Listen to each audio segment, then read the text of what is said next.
పాకిస్తాన్ ఉగ్రవాదాన్ని ప్రోత్సహించే మాట వాస్తవమే కానీ హ్మ్. ఉగ్రవాదాన్ని ప్రోత్సహించే దేశాల్లో కూడా ఉగ్రవాదం అనేది ఉంటుంది.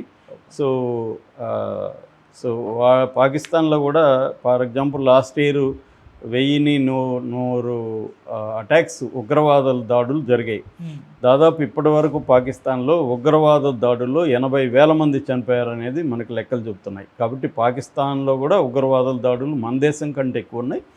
అయితే ఇక్కడ పాకిస్తాన్‌లో ఇప్పుడు వస్తున్న వార్త ఏందంటే నిన్నని కాదు, నిన్న ఒక వీడియో వైరల్ అవుతుంది. ఆ వీడియోలో ఏముందంటే పాకిస్తాన్‌లో మిలిటరీ కాన్వాయ్ మీద అటాక్ జరుగుతుంది. ఆ అటాక్‌లో 22 మంది మిలిటరీ పర్సన్స్ చనిపోయారు అని చెప్తున్నారు. సో అసలు ఎవరు ఈ దాడి చేశారు? దీని వెనక భారత్ ఉందనేది కూడా పాకిస్తాన్ వాళ్ళు ఆరోపిస్తున్నారు. సో ఇది ఎవరు చేశారు, ఎందుకు చేశారు, వాళ్ళ పూర్వపరాలు మాట్లాడుకుందాం. పాకిస్తాన్లో బేసిక్గా ఇంటర్నల్గా మనకిక్కడ ఎట్లయితే మావోయిస్టులు ఉన్నారో అక్కడ పాకిస్తాన్లో ఏంటంటే 2 రకాల ప్రధానంగా మిలిటరీ సమస్యలు వాళ్ళకి ఉన్నాయి. ఒకటి బెలూచిస్తాన్ రెబల్స్ అటాక్స్ రెగ్యులర్గా చేస్తున్నారు. పాకిస్తాన్ మిలిటరీ మీద కావచ్చు, ఇతర ప్రాంతాల మీద సూసైడ్ బాంబింగ్స్ కూడా చేస్తున్నారు. So that is number 1. Number 2 వచ్చి టీటీపీ అంటారు. టీటీపీ అంటే తెహ్రక్ ఈ తాలిబాన్ పాకిస్తాన్. సో వీళ్ళు ఒక పక్క అటాక్ చేస్తున్నారు. ఇది ఖైబర్ పఖ్తూన్ఖ్వా అనే ప్రాంతంలో వీళ్ళు చేస్తున్నారు. వాళ్ళేమో బలూచిస్తాన్లో వాళ్ళు చేస్తున్నారు. సో ఈ మనకి టీటీపీ పక్కన పెడదాం. ఇప్పుడు మనం చెప్పుకోవాల్సింది బలూచిస్తాన్ గురించి. బలూచిస్తాన్ అనేది యాక్చువల్గా స్వాతంత్రం రాకముందు స్వతంత్ర దేశంగా ఉన్నింది. ఆ తర్వాత స్వాతంత్రం వచ్చిన తర్వాత పాకిస్తాన్ ఇండియాగా విడిపోయిన తర్వాత పాకిస్తాన్లో అది కలవాలనేసి పాకిస్తాను వీళ్ళు అనుకున్నారు. కానీ వాళ్ళు కలవడానికి ఇష్టపడలేదు. బట్ 227 రోజుల తర్వాత 1948లో దాన్ని బలవంతంగా పాకిస్తాన్లోకి కలిపేసుకున్నారు. సో అప్పుడు వాళ్ళు కలవడం ఇష్టం లేదు. ఎందుకంటే బలూచిస్తాన్లో ప్రధానంగా ఏంటంటే ఇరానిక్ ఎథ్నిక్ గ్రూప్ ఉంటారు. వాళ్ళకి సపరేట్ భాష బలూచ్ అనే ఒక లాంగ్వేజ్ ఉంటుంది. వాళ్ళు ఎథ్నిక్గా సపరేట్గా ఉంటారన్నమాట. వాళ్ళు ఒక ట్రైబల్ గ్రూప్ అని చెప్పచ్చు. ట్రైబల్ కల్చర్ ఎక్కువ ఉంటుంది వాళ్ళకి. సో వాళ్ళు ఇరాను, పాకిస్తాను, ఆఫ్ఘనిస్తాన్లో కూడా సంబంధించిన జాతి అనొచ్చు వాళ్ళు ఉంటారు. సో వాళ్ళకి సపరేట్ దేశం కావాలనుకుంటారు. కానీ వాళ్ళు బలవంతం కలిపేశారు. కలిపేసినాక ఏమైందంటే పాకిస్తాన్లో ప్రావిన్సెస్ అంటారు. ఈ ప్రావిన్సెస్లో అతిపెద్ద ప్రావిన్స్ అంటే మొత్తం దేశం భూభాగంలో 44% భూభాగం బలూచిస్తాన్లో ఉంటుంది. అయితే జనాభా చాలా తక్కువ. మొత్తం జనాభాలో 5% మాత్రమే అక్కడ ఉంటారు.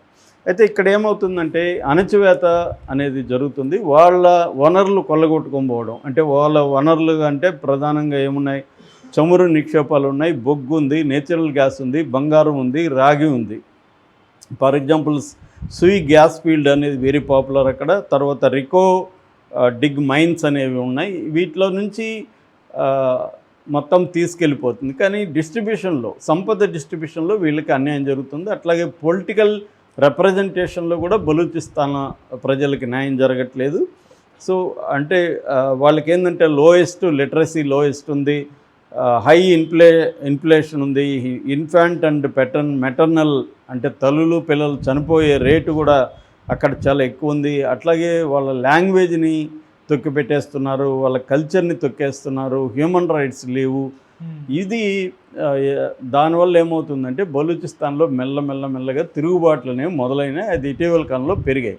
సో బలూచిస్తాన్ తరఫున పోరాడే గ్రూప్స్ ప్రధానంగా 2గా డివైడ్ చేయొచ్చు. ఒకటేమో ఆర్ముడ్ గ్రూప్, సాయుధంగా ఉండి గెరిల్లా పోరాటం చేస్తున్న గ్రూపు పేరు BLA అంటారు, అంటే బలూచ్ లిబరేషన్ ఆర్మీ.